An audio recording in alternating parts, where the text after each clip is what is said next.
Bien le bonjour, j'espère que vous allez bien. Je vous retrouve pour introduire un nouveau vlog, puisque avec Lucie, on s'ennuie manifestement et que l'on a de cesse de trouver des occupations. On a à peine entamé hier soir Emils de Emmanuelle Chastelière aux éditions Argile, que je me suis procuré à West-Hurlan, qu'on lui avait envoyé avec Juliette pour l'occasion et qui était donc en avant-première, puisque la sortie officielle de ce livre est prévue le 9 juin ou quelque chose comme ça. Donc on s'est dit qu'on allait essayer de le lire avant pour vous en parler avant et éventuellement vous donner envie de vous le procurer un petit peu à la manière de ce qu'on avait fait pour la réédition de Lavinia chez La Talente. En plus c'est plutôt dans la continuité puisque c'est également une réécriture féministe. Ici on est à Carthage alors qu'avec Lavinia on était plutôt sur de la mythologie gréco-romaine, mais ça reste tout de même deux circonstances. Et voilà, on l'a vraiment à peine entamé, on a lu 20 pages sur un peu plus de 400.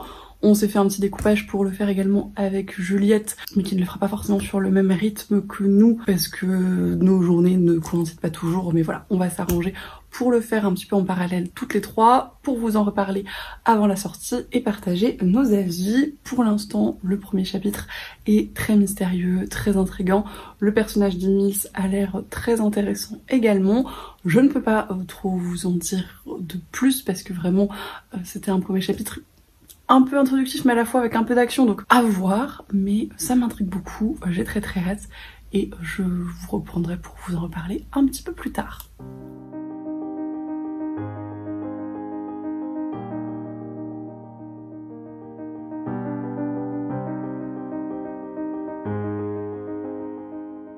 Je vous reprends du coup vendredi 2 juin, bien trop tôt le matin. On a bien avancé Emils du coup avec Lucie. On lit aussi avec Juliette en parallèle mais selon un découpage. Et c'est très chouette d'échanger toutes les trois dessus, même si voilà, on avance tranquillement. Là on en est à un petit tiers je pense à peu près. On met un gros tiers parce que voilà, on est page 155 sur 400, quelque chose comme ça, donc un gros tiers. Et c'est hyper intéressant déjà. L'écriture est très chouette. Je trouve que c'est pas sans rappeler un petit peu dans l'ambiance, en tout cas dans le ressenti, Lavinia de Ursula Le Guin, peut-être aussi parce que c'est à peu près le même cadre un peu mythologique, parce qu'on va s'attaquer à un personnage féminin assez fort de cette mythologie, et parce que toute son histoire est liée aux hommes qui croisent sa route. C'est le cas pour Lavinia et c'est le cas pour Emils. Emils qui est donc la femme d'Hannibal Barca, donc le général, le grand chef de guerre de Carthage, et qu'on retrouve donc au début dans son enfance, dans la fin de son enfance, son adolescence, où elle est encore assez libre finalement, où elle va vivre des aventures qui vont avoir certaines conséquences, et qu'on retrouve quelques années plus tard quand il est question de la marier à Hannibal, et puis ensuite dans ce que ça va impacter dans sa vie, en sachant que initialement, et c'est vraiment très tôt dans le bouquin, elle est avec Hannibal sur les champs de bataille, ou en tout cas la périphérie de la guerre, et va se poser la question de la rapatrier dans la famille de son mari. Et c'est là qu'en gros s'enclenche le récit, puisque à l'arrivée d'Emils à Carthage, c'est pas facile de se faire une place dans cette ville qu'elle ne connaît pas, avec ces gens qu'elle ne connaît pas, avec cette langue et cette culture qu'elle ne connaît pas, en sachant que la belle famille n'est pas extrêmement sympathique et que globalement elle est vue comme la propriété d'Hannibal, comme son trophée, comme une façon de le valoriser lui à travers elle, et que on sent une espèce de volonté de l'effacer, d'effacer sa personne, sa personnalité. Il y a tout un enjeu avec son nom qui n'est plus utilisé de la façon qu'il souhaite, mais de la façon dont les autres la perçoivent, la voix culturellement et par rapport à Hannibal, que je trouve très intéressante. Donc c'est un livre où vraiment la place de la femme, et la place de cette femme en l'occurrence, est très importante, et on voit bien les rapports de force entre notamment la matriarche des Barca, donc la mère d'Hannibal, et Emils qui s'écrase un petit peu face à tout ça. Il y a aussi une grande question de la grossesse parce que évidemment Hannibal a besoin d'un héritier. Emils n'est pas tombée enceinte, mais on se rend vite compte que c'est parce qu'elle ne le désire pas et qu'elle ne se sent pas en fait de mettre au monde un enfant dans ce monde en guerre et avec les conséquences que ça peut avoir. Et va se poser à un moment donné la question de l'avortement, de la poursuite de la grossesse, que j'ai trouvé très bien traité et où on voit bien tous les tenants et aboutissants à la fois politique globale et juste par rapport à elle en tant que femme, en tant que potentielle mère. Et c'était vraiment très intéressant et on l'a salué avec Lucie parce que c'est écrit du coup par Emmanuel Chastelier qui est un homme et je pense qu'il y a eu pas mal de recherches et de discussions avec des femmes sur ce que ça impliquait un petit peu tout ça et du coup ça rend vraiment la chose très réaliste et on voit bien tous les sentiments qu'ont pu être ceux d'Emils à ce niveau-là, donc c'est vraiment très bien réalisé. Trigger warning sur la fausse couche, du coup si jamais c'est quelque chose qui peut vous toucher, faites attention à vous comme toujours, mais pareil c'était extrêmement bien réalisé et à tous les niveaux que ça peut impliquer, j'ai trouvé que c'était vraiment très bien représenté. Mais globalement voilà, c'est le gros point fort de ce livre, la représentation d'Emils et de ses sensations et de ses sentiments par rapport à tout ce qu'on lui demande, tout ce qu'on lui fait subir. Il y a vraiment une sensation d'oppression, d'étouffement qui est extrêmement bien retranscrite dans le récit, parce que c'est vraiment ce qu'on ressent pour l'instant là à 150 pages. C'est pas fun sa vie à Carthage et c'est très bien fait. Pour l'instant on passe un très bon moment, c'est très intéressant. On n'a pas autant avancé qu'on l'aurait souhaité parce qu'avec Lucie on était un petit peu fatigués et on s'est endormi assez rapidement le soir, mais on va continuer ça tranquillement. Je pense qu'on pourra le finir sur le week-end si on avance suffisamment bien et pour l'instant c'est vraiment très chouette.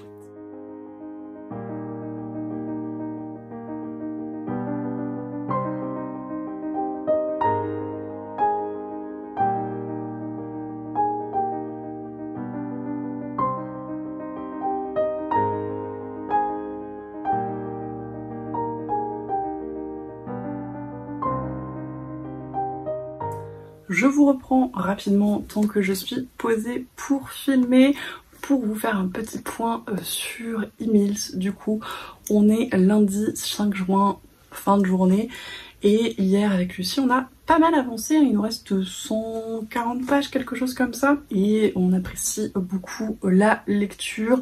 Globalement en termes de thème, ça n'a pas trop changé par rapport à ce que je vous ai dit précédemment, et je vais pas trop pouvoir vous en dire sans vous spoiler, mais il y a quand même eu quelques plot twists assez surprenants à mon sens, qui fonctionnaient très bien, et là on rentre un petit peu plus dans l'action. C'est vrai que alors le premier tiers c'était un petit peu la découverte, le deuxième tiers un petit peu plus tranche de vie, et là on a l'impression que ça bouge un petit peu plus et que on va peut-être avoir des réponses sur certaines choses et sur certains des mystères qui nous ont été lancés précédemment.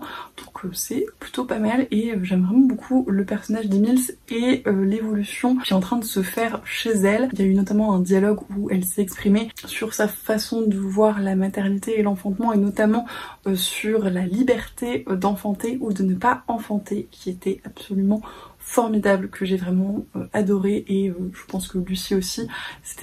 C'est un thème qui est assez présent globalement dans le récit à plusieurs niveaux et pour plusieurs raisons différentes, mais qui dans cette partie-là était extrêmement bien retranscrite et qui est très moderne et qui résonne vraiment avec beaucoup de choses actuelles, notamment par rapport à ce qui se passe aux États-Unis, etc.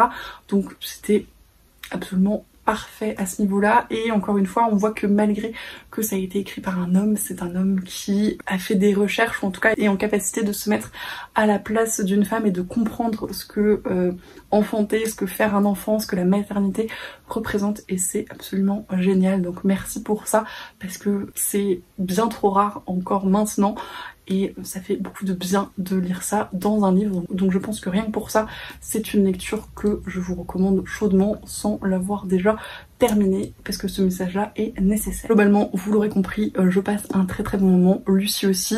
On savait pas trop où est-ce que ça allait encore hein, dans l'esprit un peu tranche de vie, on voyait les choses commencer à monter et Emile commençait à évoluer, mais on ne savait pas trop ce qu'il en était. Là, ça a l'air de se dessiner un petit peu plus, donc j'ai hâte de voir ce que ça va donner dans les 140 dernières pages.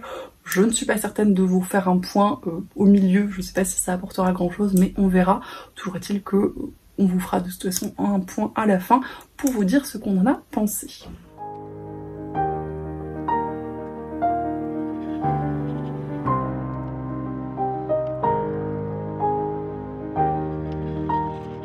Qu'est-ce qu'on dit? On dit coucou. Coucou. On a Pénélope qui est toute fraîche et moi qui suis plus cuisante.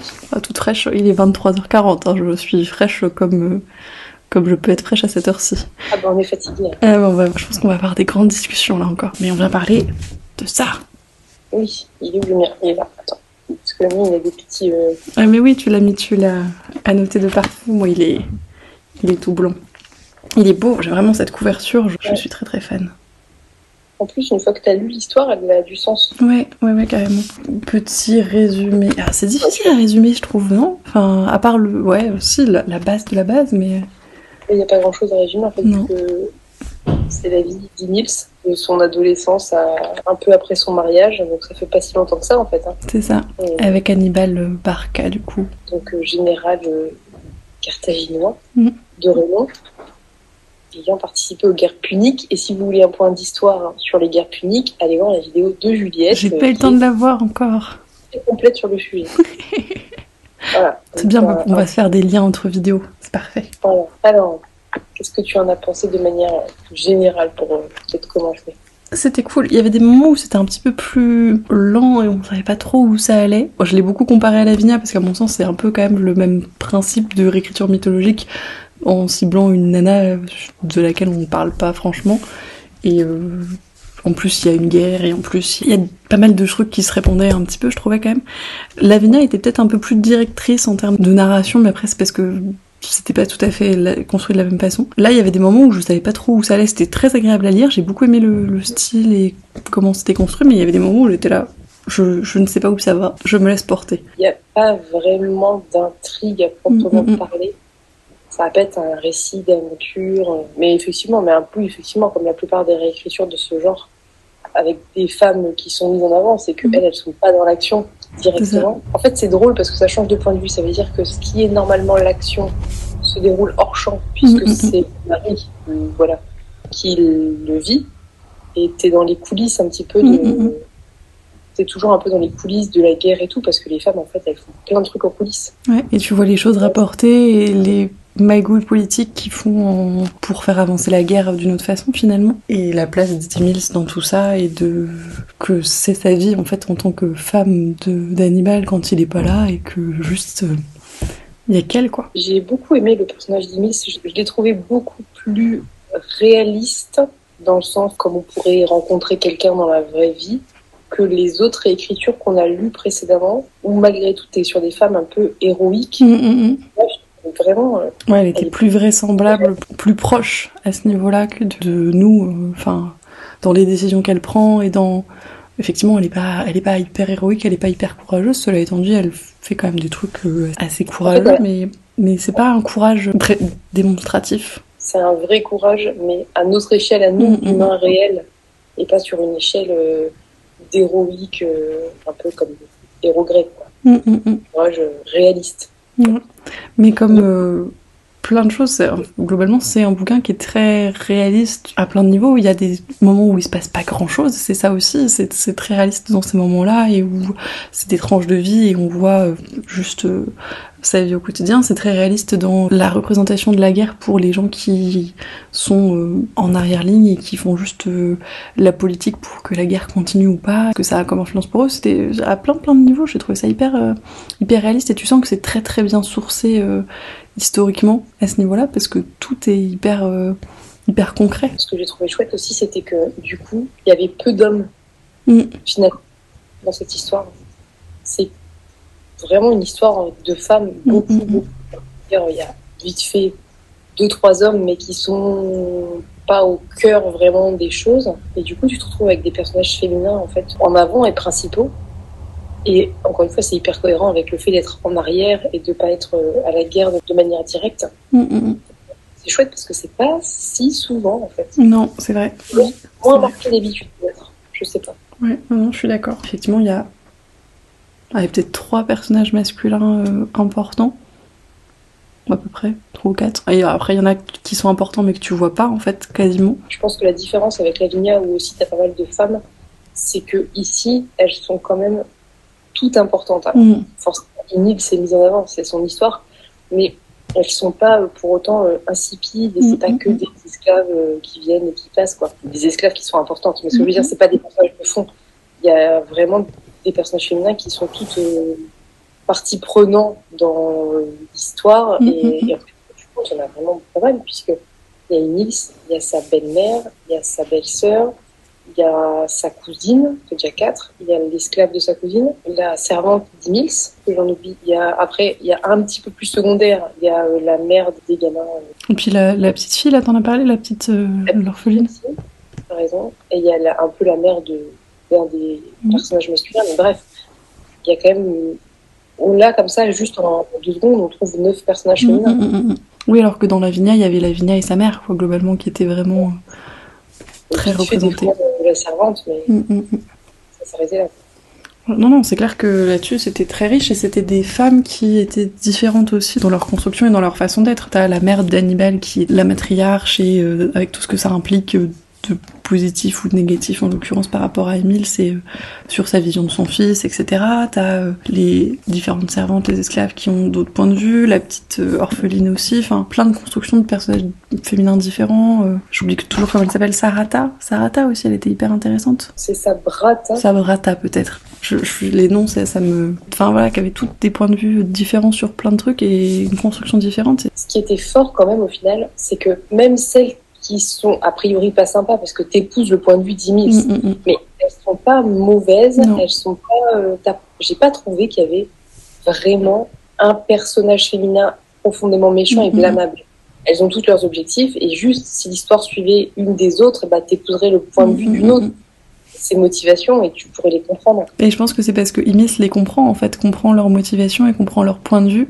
Et du coup, comme t'es de son point de vue, bah tu comprends aussi, tu t'adhères pas parce que c'est pas le point de vue que tu suis et que c'est pas comme ça que tu vois les choses par rapport à elle et du manière générale, mais elle comprend quand même un certain nombre de choses par rapport à leur façon de fonctionner. Je trouve que la manière dont ça a été construit, dont l'auteur a construit ça, je sens qu'il y avait vraiment une volonté de vraiment créer des personnages féminins, comme tu disais, qui étaient différents, qui étaient réalistes et qui sont pas manichéens. Ouais, c'est pas manichéen et qui sont pas critiques les unes envers les autres non plus, comme peuvent l'être un certain nombre de personnages féminins classiquement. Là, il n'y a pas du tout de ragots ou de trucs comme ça, ou de monter les unes contre les autres, etc. Il n'y a pas du tout ces dynamiques de pouvoir-là. Il y a des dynamiques de pouvoir, mais qui sont pas féminines, entre gros guillemets, pas très amélioratifs, mais des fois, t'as vraiment les cours de femmes qui se montent le bourrichon, etc. Là, c'était pas du tout le cas. Alors, l'auteur, il a quand même réussi à créer un certain nombre de personnages, il y en a quand même beaucoup, quoi. Et à ce que tous soient utiles, en tout cas, soient pas transparents. Enfin, il y en a forcément, mais c'est des personnages secondaires qu'on croise rapidement, mais il y a quand même beaucoup de personnages en premier plan qui sont pas en carton, quoi. Ouais, tu sens qu'ils ont une consistance et qu'ils ont un avant, ils ont un après, ils sont pas juste là pour faire tu. Et tu t'en souviens après, même si, bon, les noms, c'est un autre souci, mais tu te souviens de leur essence, quoi. Puis même l'écriture de manière générale, je trouve que c'était hyper bien écrit. Ouais, c'était très chouette. Au début, j'ai plus relevé parce que après, je voulais savoir l'histoire et que j'étais moins concentrée sur la forme. Mais genre, j'ai trouvé des phrases entières avec une vraie rythmique et tout, tu vois, genre, des fois, c'est des trucs tout bêtes, hein, mais genre, il y a vouler et voler les hommes, tu vois, genre, il y a vraiment un jeu sur les sonorités, ni ne redouter les esprits glacés qui hantaient la sauvage contrée. Enfin, tu vois, il y a vraiment un truc que je trouve hyper ouais, c'est beau. Poétique dans la manière d'écrire. Bon, après, voilà, comme je dis, après, j'ai c'est une histoire plus. Mais au début, ça va, tu vois, ça m'a bien marqué, quoi. Bah, puis elle est agréable parce qu'elle est pas trop lourde et à la fois il se passe des choses et c'est un bon équilibre et ça fonctionne bien en plus avec l'ambiance et je trouvais que l'ambiance était très très chouette aussi sur Emile, que tu sens très enfermé et qui se libère de certaines façons, etc. Et tu le ressens un petit peu, je trouve, dans l'ambiance et tout, donc c'était pas mal joué. Mais c'est ce que j'ai regardé tout à l'heure, après qu'on ait terminé. J'ai relu les premiers chapitres et je me suis rendu compte qu'en fait, il y avait une construction qui était, je trouve, fermée, quoi, circulaire. Ça se termine comme ça commence. Oui. Je sais pas si tu te rappelles, mais ça commence au tout début, on ne spoil rien, hein, c'est le premier chapitre, quand elle est avec son cheval dans la forêt et qu'en fait, elle est en quête d'espace, de liberté, d'espace pour elle, etc.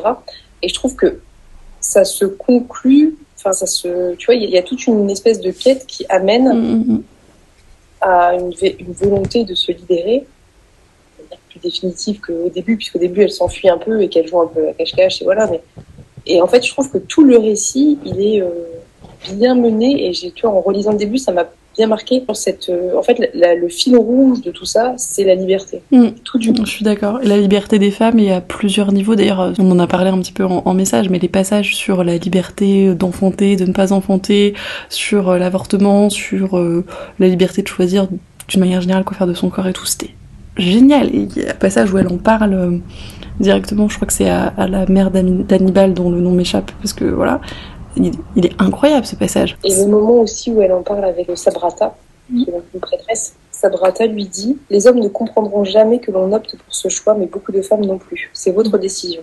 La ville compte déjà assez de malheureux. » Elles ont une grosse discussion sur ça, sur avoir des enfants ou pas, parce qu'en fait, ce qui est dit à un moment donné, justement, comme tu disais, quand elle en parle avec sa belle-mère lui dit, mot pour mot, l'histoire doit vous retenir en tant que mère. Et en fait, il y a vraiment une grosse discussion autour de ça, et encore une fois, c'est très drôle, ça, ce côté un peu comme dans la Vigna de regard sur l'histoire, où tu as ce rôle des femmes attendues, qui ne sont que des mères. Je veux dire, même le fait d'être épouse, c'est dans l'objectif d'être mère, en fait, concrètement. Et tu as ce recul qui est pris sur ça et sur la maternité, et en fait, qui est hyper réaliste, parce que c'est évident que même en l'an 600, les femmes cherchaient des moyens de contraception, cherchaient des moyens d'avortement. Enfin, c'est évident que c'était une vraie problématique, je pense, dans la vie des femmes de manière générale. Et c'était hyper chouette que ça soit évoqué, d'autant que ça rejoint l'histoire avec Amouage, puisque, a priori, Emile n'a pas eu d'enfant, je crois, il me semble. Et puis elle disait que qu'en avoir en temps de guerre, c'était pas ce qu'elle souhaitait non plus. Il y avait aussi toute cette question du bon moment et de la bonne volonté, etc. Sur le choix d'enfanter ou non, c'était hyper intéressant. C'était hyper intéressant aussi que Hannibal est d'accord avec elle au tout début. Il lui dit, je sais plus comment il lui dit, je crois que j'ai pas noté la page, mais en gros il lui dit qu'il aimerait qu'elle soit enceinte. Mais pas maintenant. Ou un truc comme ça. Mais il ne veut pas donner en héritage la guerre à son enfant. Lui a hérité de son père. Que Hannibal, en fait, on le voit un chapitre au début, et après il n'est qu'une voix rapportée. Et d'ailleurs c'est hyper intéressant parce qu'il y a un travail autour de ce personnage dans le regard d'Emile, ce qui est hyper intéressant. Et en fait tout le monde, genre sa belle-mère et tout, ne fait que parler pour lui, tout le monde parle pour lui, et en fait lui il n'a plus jamais de voix ensuite. Mais il brille littéralement par son absence, il est plus présent, absent que quand il était là avec elle en fait. Il a plus de place dans sa vie que quand il est pas là, que quand il est là. Parce qu'en plus quand il est là, à plusieurs reprises il est défini par son regard hagard, son absence. Et d'ailleurs c'était très chouette aussi ce passage où elle dit que pour elle en fait il est devenu comme Achille est aimé, c'est-à-dire qu'il perd en humanité. Une espèce de légende. Une espèce de mythe dont tout le monde entend parler, que personne ne le voit plus jamais, quoi. Oui. Je ne le vois jamais. Et puis lui qui le voit, mais après, il est évacué du récit, quoi. Ouais, il a une espèce de fantôme, une espèce d'ombre sur le truc et sur sa vie, et qui a juste des conséquences dessus, mais sans y prendre aucune part, finalement. Je trouvais que leur relation était... on ne peut pas dire qu'ils ne sont pas fréquentés beaucoup, hein, je crois qu'ils sont restés un an ensemble, enfin physiquement ensemble, je veux dire. C'était pas une relation négative, quoi. Il avait l'air d'être assez respectueux, sur certaines choses, etc. Non, il parce que lui dit, je me souviens de ça aussi, qui faisait que c'était un personnage intéressant, c'est qu'elle lui dit, elle veut venir avec lui à la guerre, et on lui dit, mais vous me considérez comme plus faible que ce que je suis, ou un truc comme ça. Et il lui dit, ne croyez pas que je sous-estime les femmes, pas du tout, j'ai ma mère, etc. Et lui, finalement, il est peut-être plus du côté d'Emile que tous les autres, pour une raison, Mais comme il n'est pas là pour donner son avis, et ben les autres choisissent d'interpréter ce qu'il aimerait pas, etc. Alors que ce qu'il dit au début, c'est quand même assez clair.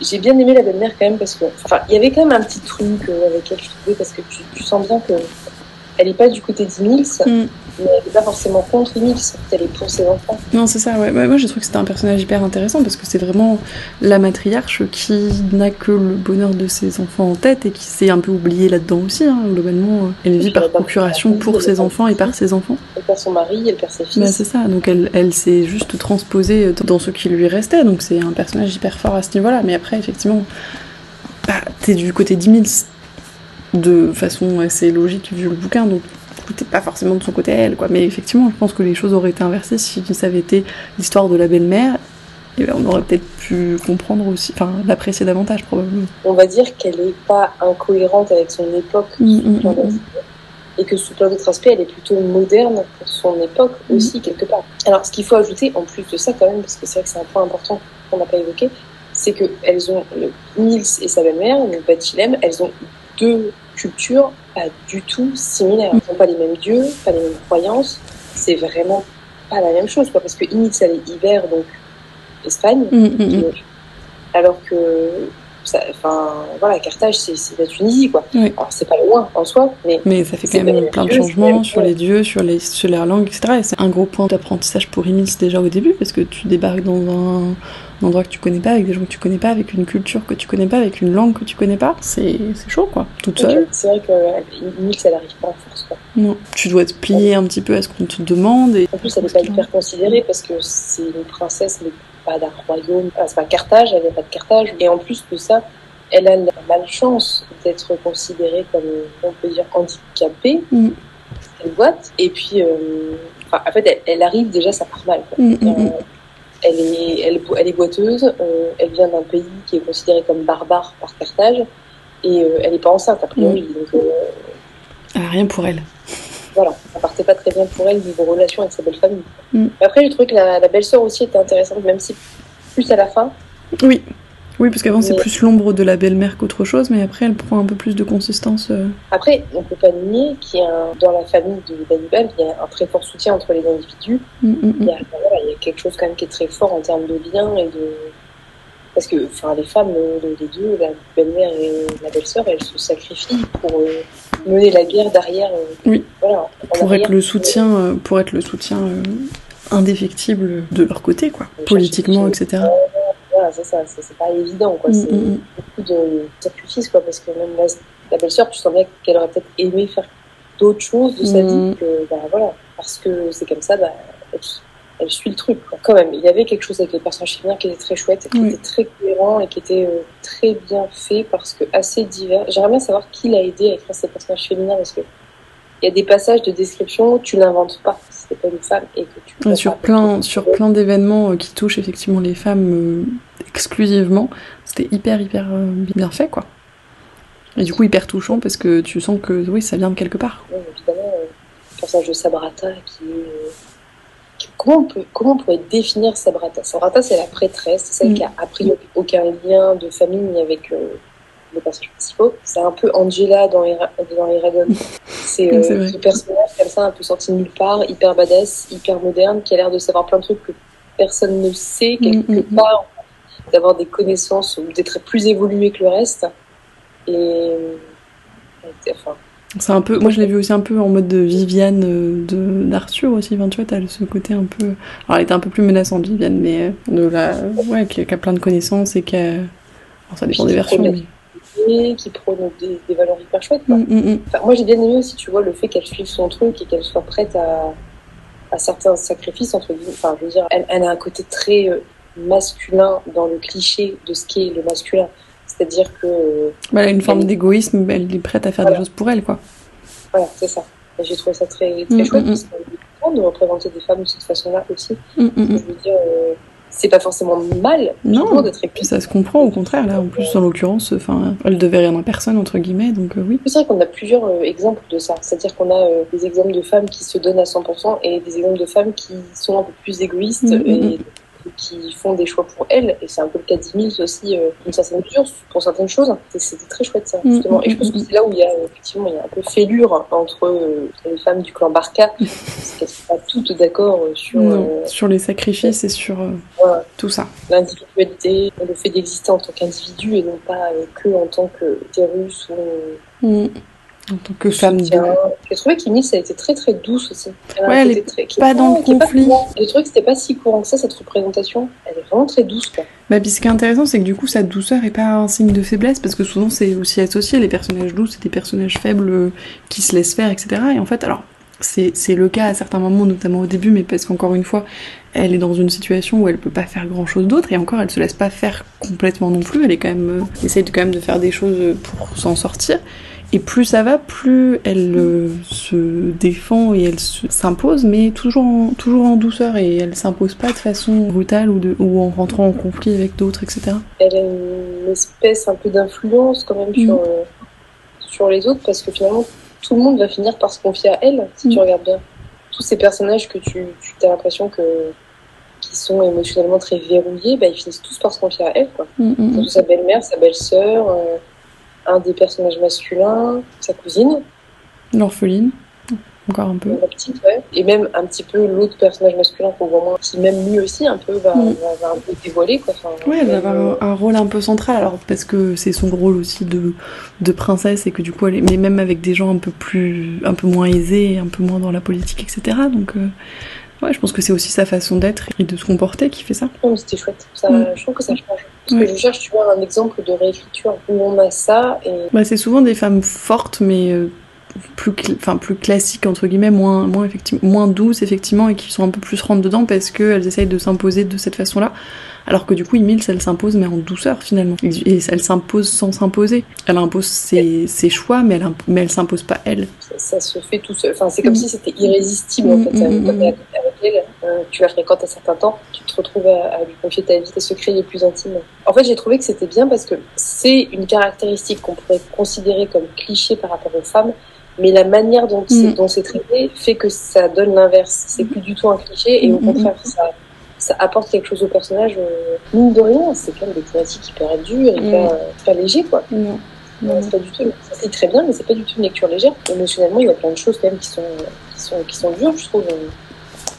Oui, alors c'est la guerre des femmes, entre guillemets, parce que la guerre, on la vit pas particulièrement de front, mais ça reste les conséquences, et c'est pas forcément les plus sympas non plus, quoi. Le personnage qui l'accompagne, qui est un peu traumatisé de guerre, c'est ça. Est-ce que ça implique...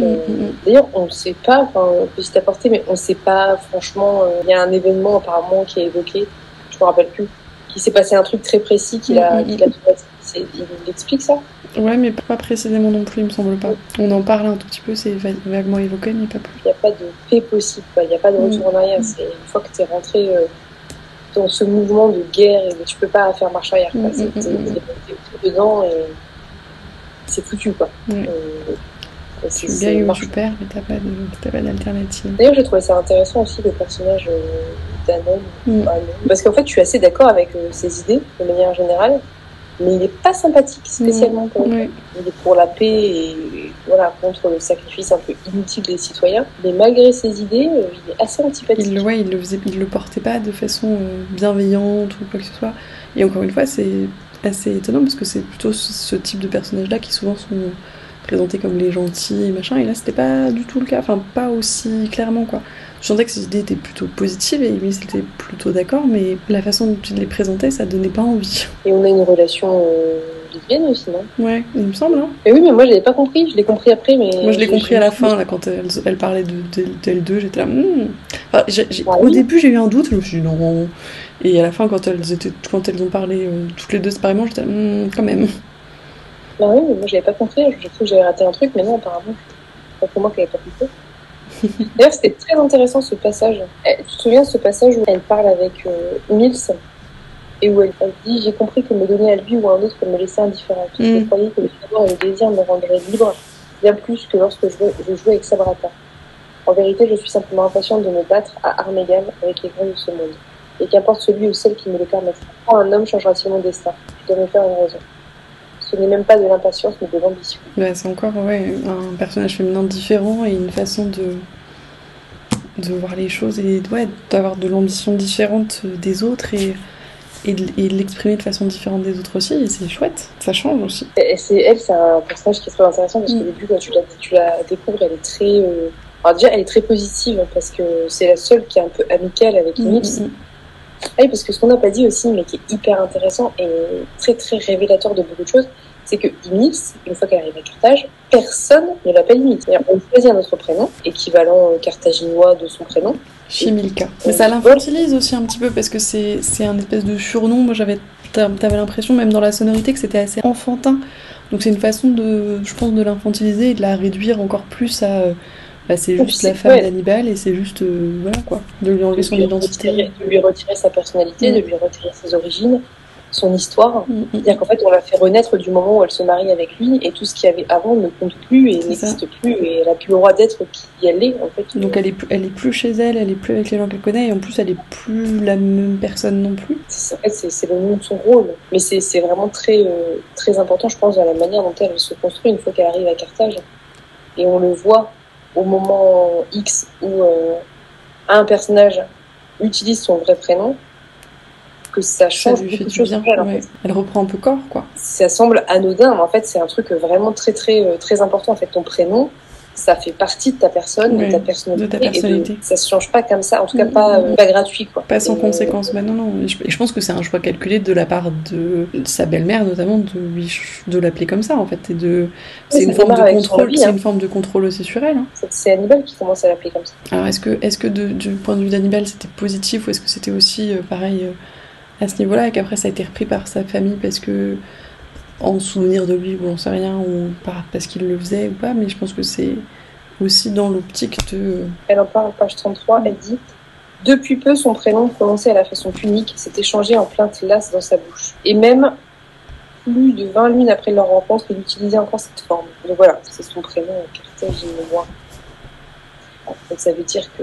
bref, encore une fois, c'est une question d'assimilation, c'est-à-dire que quand tu es une femme, que tu épouses un homme, tu prends sa culture. Tu n'as plus le droit à tes dieux, tu n'as plus le droit à ta culture, ta croyance, ton passé, ça va jusqu'au prénom donné par sa famille. Donc, tout le temps, quoi.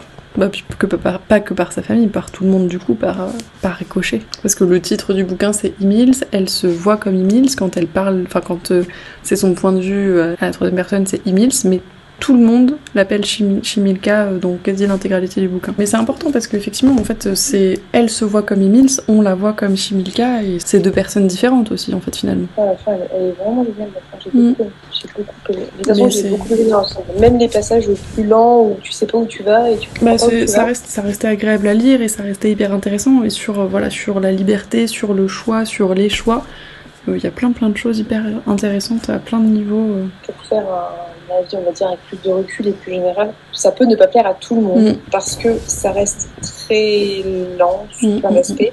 Même quand il se passe des choses, on n'est pas sur... Il n'y a pas 20 milliards d'actions toutes les 3 pages, quoi. C'est clair que c'est pas... c'est pas classique, il n'y a pas de... C'est adulte. Pardon ? C'est adulte, oui. Ouais, c'est très adulte et on est plus sur de la réflexion, de la prise de position en tant qu'auteur, en tant que... Voilà, une prise de position et une volonté par rapport à l'histoire avec un grand H, etc. Mais du coup, effectivement, je pense que ça peut ne pas plaire parce que c'est pas de la parce que c'est pas de la fantaisie. C'est pas épique, c'est ce que tu disais au début, c'est pas épique du tout et c'est pas le but en fait. On raconte pas la guerre épique, on raconte la guerre chiante mais intéressante en fait. Et puis la guerre, on voit même pas parce qu'au final on la voit jamais. Enfin, c'est ça qui est fou, c'est que c'est la grande thématique de tout le bouquin, une des grandes thématiques, et que tu ne la vois jamais cette guerre. Là, c'est comme Hannibal, ça plane. Je suis fatiguée. Amidal, le lapsus, c'est terrible. C'est-à-dire si on le lève, ça change rien, c'est ça ? Exactement. T'inquiète pas, moi aussi j'ai ça pour ralentir, mais oui, c'est ça. Mais non, c'était très très cool, très très chouette, très très intéressant, mais effectivement, je pense que, en fait, ça dépend ce que tu en attends, mais il faut pas en attendre un truc épique de ouf avec 20 000 combats et des trucs qui se passent partout, c'est pas du tout ça, et c'est juste une nana qui reconquiert sa vie, mais qui le fait en douceur. Et du coup, c'est c'est doux et c'est lent et c'est très particulier en termes d'ambiance, mais ça prend son temps, quoi. J'ai pas lu beaucoup de bouquins de chez Argile, mais je pense que de toute façon c'est dans la ligne éditoriale. Ouais, je crois que c'est un peu leur marotte d'avoir des trucs assez chill. Enfin, où c'est pas des trucs qui explosent dans tous les sens, quoi. Un peu décalé par rapport aux trucs peut-être un peu à la mode et une volonté d'autres points de vue. Et si on cherche une réécriture intelligente, avec des vraies questions et des vraies thématiques autour de l'histoire avec un grand H, autour des femmes, du rôle des femmes, de la liberté, de la guerre et tout, c'est parfait. Si on s'attend à des romances, des grandes passions, c'est pas la peine. Non. Ouais, ça. Il n'y a pas de grande passion, je vais le dire tout de suite. Hein. C'est un roman adulte, réaliste et sous plein d'aspects réalistes en fait. C'est ça qui est génial. C'est un peu ce qui me manque, je trouve, souvent dans plein de romans, même adultes. Hein. Ce côté poétique et beau et historique et tout ce que tu veux, qui fait que ça a un côté épique malgré tout, de par le contexte, avec des personnages hyper réalistes. C'est-à-dire que là, je trouve qu'on inverse un peu la donne, c'est-à-dire qu'au lieu d'avoir une histoire classique, enfin hyper basique, avec des personnages plus et super-héros, bah là on va être dans une histoire qui va être... un contexte un peu épique, mais des gens moins épiques. Voilà, c'est ça. Un contexte historique qui a un côté épique, avec des gens normaux. Oui, non, je suis d'accord. Et en même temps, qui sont pas méchants, qui sont pas mauvais. Qui sont pas manichéens et ça c'est pareil, ça change pas mal. Qui sont pas manichéens. Non, c'était très très chouette. Ça me donne envie de lire les autres livres de l'auteur. Bah oui, puis j'en ai entendu des bonnes choses. C'est Kaamelott qu'on parlait pas mal et qui avait fait, je crois, des discussions aussi avec l'auteur et tout. C'était une très très chouette lecture et très intéressante. Mon devoir m'appelle. Mon devoir étant une petite chose de 2 ans. Et bah, va faire ton devoir envers la petite chose de 2 ans. De toute façon, je pense qu'on a fait le tour de ce qu'on devait dire. On va se faire nos petites conclusions chacune de notre côté. Voilà. Et puis, on vous encourage à lire ça si vous voulez un truc pas trop épique. Et des réflexions cool. Et des personnages cool. Et des trucs qui changent. Je suis d'accord. Je pense que ça résume très bien. Et ça me donne envie de lire plein de trucs de chez Argile, du coup. Mais puis leur ligne éditoriale, moi je suis fan. Hein, j'aime beaucoup. Pour l'instant, ce que j'ai lu, alors c'est toujours des trucs un peu particuliers, mais c'est toujours des trucs intéressants. Donc, trop cool. Bon. Bisous. On va se dire bonne nuit, puisqu'il est plus... Bonne nuit, tout à fait. Je vous reprends rapidement le lendemain matin, parce qu'hier avec Lucie, on a fini un petit peu tard notre débriefing de la lecture de Emils de Emmanuel Chastelier aux éditions Argile. On vous a fait du coup notre petite conclusion de lecture parce qu'on l'a fini hier. On est mercredi 7 juin au moment où je vous filme ce petit point. Emils sort officiellement vendredi 9 juin et moi je vais essayer de vous poster cette vidéo entre les deux jeudi soir pour que vous l'ayez avant la sortie du bouquin et éventuellement vous donner envie de vous le procurer.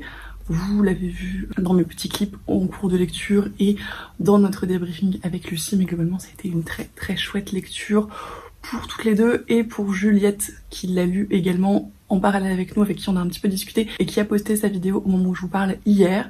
Donc, normalement vous allez avoir 3 vidéos sur Emils à la suite sur nos 3 chaînes respectives, donc ça va vous donner un avis assez global et détaillé sur la question, je pense.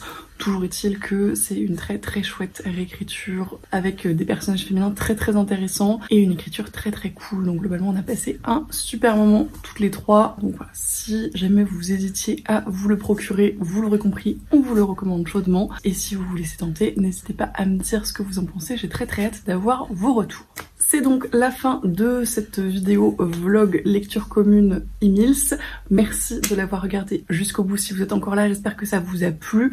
Comme d'habitude, n'hésitez pas à me dire si le livre vous tente, si vous l'avez déjà lu également, ce que vous en avez pensé. Je pense que c'est un format qu'on reconduira de temps à autre avec Lucie quand les choses s'y prêteront. Voilà, si on trouve un livre qui nous tente, dont la sortie est proche ou qu'on peut lire proche de la sortie et se vloguer en même temps, c'est plutôt chouette. Comme pour Lavinia, cette lecture commune a été un petit peu heurtée, un petit peu foutraque. Parce que tout simplement c'était comme ça que ça s'est présenté. Donc c'est pas le vlog le plus construit qu'on pouvait vous faire probablement. Néanmoins on a pris beaucoup de plaisir à cette lecture et à ces vidéos, donc c'est toujours ça de prix. Je vous remercie comme d'habitude pour tous vos commentaires, tous vos messages, toutes nos interactions. Merci d'être de plus en plus nombreux à vous abonner sur cette chaîne, ça me fait toujours extrêmement plaisir. Je vous souhaite bien évidemment d'excellentes lectures et je vous dis à la prochaine.